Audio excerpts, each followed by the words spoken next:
Hozên qeza Şingalê civînek li darxistin ragihandin ku ew civîn ji bo radkirina gefên li ser Şingalê ji aliyê Tirkiye ve. Wezîrê Derve Tirkiye Hakan Fîdan beriya çand rojan ji medyaya Tirkiye ragotibû ku divê Iraq dersan ji bûyerên Sûriye werbigire. O dibêje piştî dosyeya Sûriye dora Iraqê ye ji ber ku PKK hindek navçeyên Iraqê dagîr kirine. Di vê çarşoveyê de îro hozên Şingalê civînek li darxistin. تێدا کەسایەتیên êzidî bejdar bûn. Berekat Elyaziyek ji van kesayetiyane di daxuyaniyekê de ragihand. Hemû kesayetiyên wan kom bûne ji bo ku gevxwarina li dijî Şingalê şermezar bikin.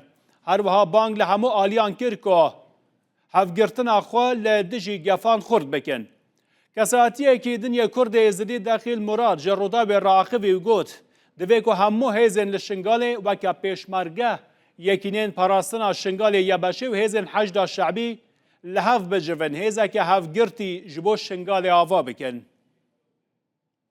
وەکە خەڵکی ئێزدی وەکە عشێری ئێزدیا ئیرۆ vê dirêgiştneyek ji ber hedefa me em weke êzdî destê xwe bûne destê yek em ne yek tifaq yek ray lin em zanin wedعê herû hinek tehdidatên cîhatê xaricî li ser Şingal ev heceta wan bîneho quwatê êd غêr şerعî Şingal dîne weke PKK Şingal de ye bija îro me got êzdî me em jî daxwaziyê qiyadatê êzîdiya dikin êd çi êd heşê çi êd pêşmerge çi êd yebeşê يعني هدفها ما إزدياد توحيدا وانجي تشي بيبني يك هيزي شنغال دا في سبيل كارمن دفاع شنغال بكن داخل كشنغال جيب رايك ودستك ويرو من محتاجي يكودونا يرو ام كاربن اتفاقا إزدياد شي بكن ام كاربن إزدياد بكنا يك بايف وكا غوتي دا في سبيل ام كاربن حماية خو بكنو فارسنا إزدياد بكن الشنغال